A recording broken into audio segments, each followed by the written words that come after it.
अयोध्येमध्ये राम मंदिरामधल्या कथित देणगी दान चोरीच्या प्रकरणामुळे देशभरामध्ये संतापाची लाट पसरली आहे। अशामध्ये श्रीराम मंदिरामधील दान चोरीच्या विरोधात उद्धव ठाकरे हे चांगलेच आक्रमक झाले आणि दादरमध्ये आज त्यांनी आंदोलन केलं। या सगळ्या प्रकरणाची सखोल चौकशी व्हावी अशी मागणी देखील त्यांनी केली। दुसरीकडे उद्धवजी यांनी रामाला सोडलं म्हणूनच त्यांच्या पक्षाची अधोगती झाली आहे असा टोला मुख्यमंत्री फडणवीसांनी लगावलाय।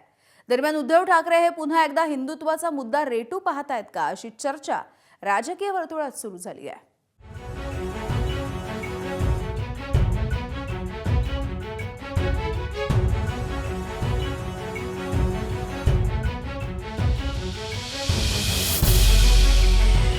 एकीकडे आज मुंबईत धो पाऊस बरसत होता, तर दुसरीकडे ठाकरेंच्या शिवसेनेनं रामरक्षेचा हुंकार भरला होता।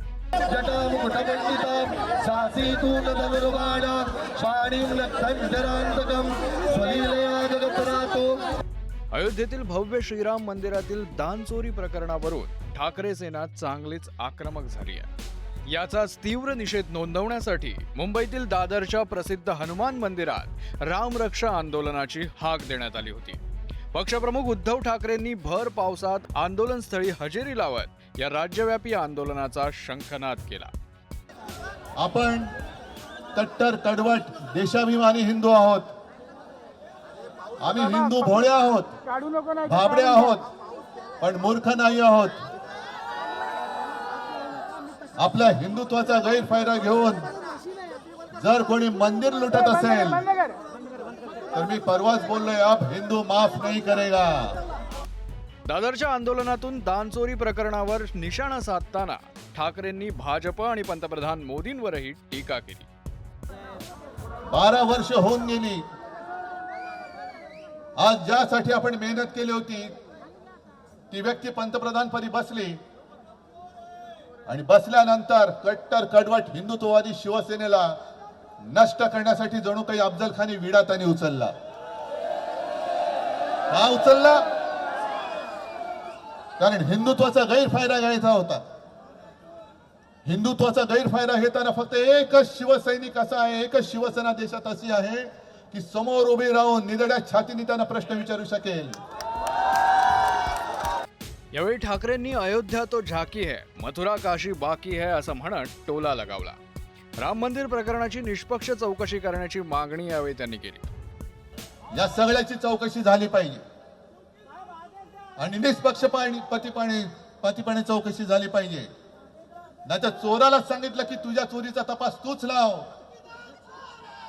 तर 4 दिवसामध्ये यांच्या तपासाचा निकाल येईल आणि क्लीन चिट देऊन सगळ्यांना मोकळं टाकून दिलं जाईल। अयोध्या तो झाकी है, काशी मथुरा बाकी है। आता मला भीती वाटायला लागली, जर ही अयोध्याची झाकी असेल तर काशी मथुरा किती लुटतील।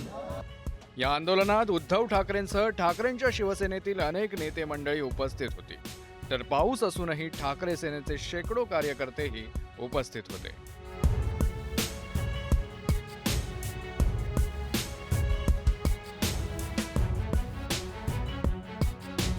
या आंदोलनानंतर उद्धव ठाकरेंनी केलेल्या टीकेवर भाजपकडूनही पलटवार करण्यात आला। हनुमान चालीसा म्हणणाऱ्यांवर गुन्हे दाखल करणाऱ्यांनी राम मंदिराची चिंता करू नये असं भाजपचे मुख्य प्रवक्ते नवनाथ बन यांनी म्हटलंय।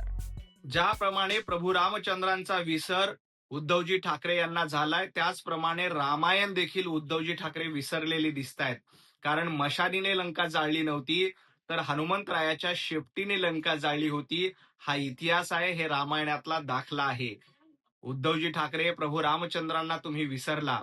तुमच्या अहंकाराची लंका जनतेच्या शेपटीने जाळून टाकलेली आहे, हे देखील तुम्ही विसरला। एकूणच अयोध्येतील राम मंदिरातील देणगी घोटाळ्याच्या मुद्द्यावरून शिवसेना आणि भाजपमध्ये राजकीय कलगीतुरा रंगलाय। एकीकडे उद्धव ठाकरेंनी रामरक्षा आंदोलनाच्या माध्यमातून थेट हिंदुत्वाच्या मुद्द्याला हात घातला, तर दुसरीकडे भाजपनं हनुमान चालीसा आणि भूतकाळातील घटनांची आठवण करून देत ठाकरेंच्या हिंदुत्वाच्या भूमिकेवरच प्रश्नचिन्ह उपस्थित केलं। मला आनंद आहे की शेवटी उद्धवजींना राम आठवले। आमची अपेक्षा एवढीच होती की त्यांना राम आठवले पाहिजे। त्यांनी रामाचा मार्ग सोडला होता म्हणूनच त्यांच्या पक्षाची अधोगती झाली। राम मार्गाने चालले तर त्यांचं भलं होईल। केवळ आजच्या पुरती नाही, त्यांनी रोज एकदा रामरक्षा म्हणावी अशी माझी अपेक्षा आहे। त्यामुळे हनुमानाच्या मंदिरात राम मंदिरातील घोटाळ्यावरून सुरू झालेला हा आरोप प्रत्यारोपांचा सामना आता कुठपर्यंत चालतो हे पाहणं महत्त्वाचं ठरेल. अजय माने आणि सत्यम सिंगसह निलेश बुधावले, ABP माझा, मुंबई.